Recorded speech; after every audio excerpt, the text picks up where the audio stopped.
Hello guys, welcome to the channel. Here al Tipazo, but you can call me Juaco. Today I bring you a review of No Rest for the Wicked that is on Steam Early Access. It's a new game from the guys from Moon Studios, the award-winning developers of Ori and the Blind Forest and Ori and the Will of the Wisp. Incredible, amazing games and well known in the community. According to the description of No Rest for the Wicked, it comes to reinvent the genre, or at least that's what they say when you start the game. I got it from Steam at 36 bucks, more or less. Fairly normal price since right now only accounts for the first narrative chapter of the game, according to the Steam description. And it has been described as a Diablo game combined with a Souls-like gameplay due to how the loot system works, the inventory and overall the combat gameplay. Now to give you an idea of how the story looks like, the year is 841, King Harold is dead. As word of his death echoes throughout the kingdom, the crown passes to his arrogant yet untested son Magnus. Even worse, the pestilence, an unholy plague not seen for 1,000 years, has returned and is somehow creating a bunch of despicable monsters. You are a Serin, a member of a group of mystical holy warriors imbued with remarkable powers and sworn to defeat the pestilence at any cost. The combat feels very well thought so far, even though it needs balancing and adjusting. It's very slow and precise, and it doesn't have auto target, which make it a little bit hard when you are having a fight. But I guess it's the intention of the developers, and this is the direction they decided to take when they thought about the combat overall. Even with a light character, Bill is kinda slow, but when you strike, you can really feel it and it's very satisfying. But because it's a bit slow, you really need to be patient sometimes and plan your fights, since you can also die very fast. Now, the combat is very flexible, and it's tied to the type of build you wanna follow. Enemy attacks could be hard to read sometimes, which make it a little bit annoying after you have few hours in game. And maybe this is a design choice, or maybe this is something that is gonna be adjusted and balanced with time. And when it comes to builds, different actions depends on the weight of the build you choose. For example, you have three type of builds: light, normal, and heavy. And the clothes system feels a little bit off when talking about this, when talking about the builds. You either put a bunch of dog shit stuff to have a lighter build, or heavy stuff, and you'll end up with a heavy build for sure. Basically, if you wanna go for a lighter build, you don't get that many good clothes, and that's the problem. The lighter loot you get is kinda bad, and when I say kinda bad, it's actually really bad compared to the one you get for either normal or heavy builds. At the moment, it's very likely that you'll end up with a normal or a heavy build without realizing. Um, you end up handling your inventory way too many times also in order to deal with the lighter and heavy build problems. This is one of the few problems that is being having right now in the early access.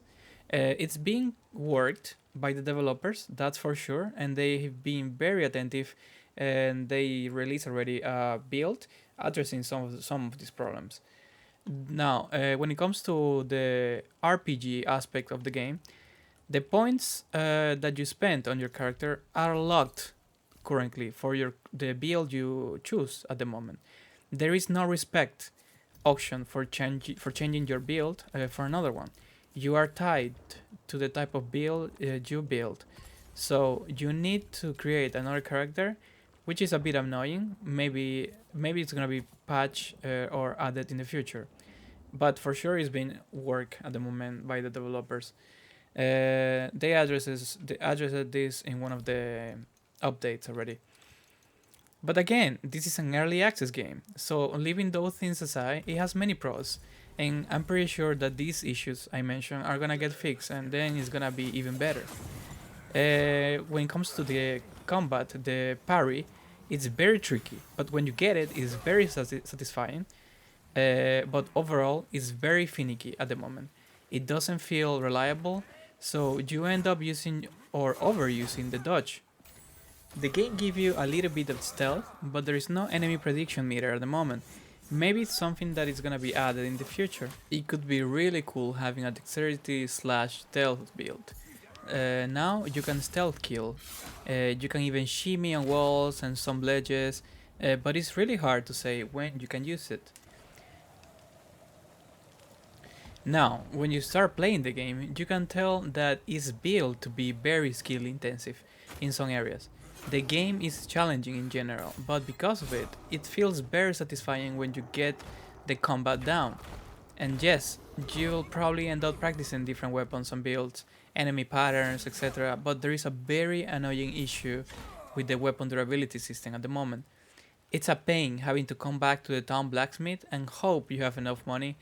The durability on your clothes also keep going down, and you also end up losing the food you had in you when you die. So it's very possible to end up without any healing items after some fights. So you may need to go farming to get some extra items back, so then you can make some food, and then you can go back and retry any other fight. It's just a bit, it just feels a bit annoying. Also, there is limited fast travel at the moment. Limited to one fast travel, usually from the main town to the last visited place outside of the town. And this is not so bad, but maybe it could be improved somehow in the future to, I don't know, to pick up any already unlocked point in the map. That would make sense. Also, the food system also needs to be adjusted. Like for every recipe that you unlock, you need to have at least one ingredient that is shared between the other recipes, which translate into not having mostly all the time enough food to cook all the recipes. So you need to go and try to find more of this specific ingredient. Also, another great idea would be to enable the player creating recipes by experimenting with some other ingredients. It just makes sense because you find so many different ingredients that it just feels a little bit odd not to be able to use them for something else in like in a fire or something. The comparison between loot is missing at this moment in the inventory. The key bindings are also not available to be changed. The ones you have at the moment are the ones you need to use for either control or just keyboard. The game feels much better when you play using a controller, though, my personal opinion. But it's just day and night when you are using a controller. I'm using an Xbox controller for those interested. And also, quests and world feels very nice. The art direction they took is amazing. The art direction in this time is very artistic, which reminds me a little bit of the first Castlevania Lord of the Shadows gameplay and the art direction. The one from PS3. I don't know, guys, if you remember about that. Each character looked amazing. Their facial expressions look very realistic, especially in some downright awesome cutscenes. So far, it looks like the recipe for an awesome storytelling and presentation alongside amazing gameplay and art direction. I'm really enjoying the game so far. I'm not gonna say it, but I'm not gonna deny it, but I'm really addicted. I really want to come back to it when the depths have ironed out some of the issues that it has at the moment. Um, when you are on the town itself, on the main hub that you unlock after maybe 1 hour, 2 hours playing the game, here you have many extra submissions, and one of them is talking to a guy that is like the builder that it lets you improve the town itself and buy and customize your own place.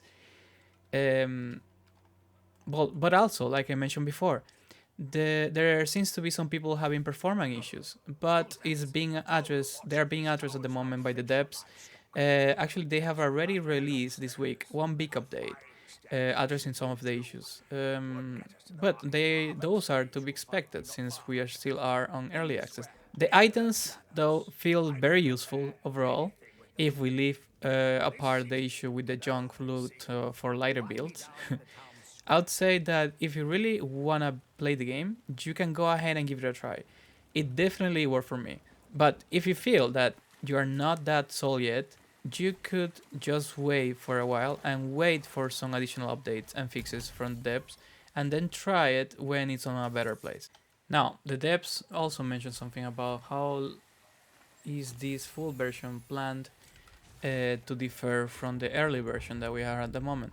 And they said in the comments of the Steam description that the 1.0 version of No Rest for the Wicked will be significantly expanded, and this version will take into account player feedback and throughout its time in development.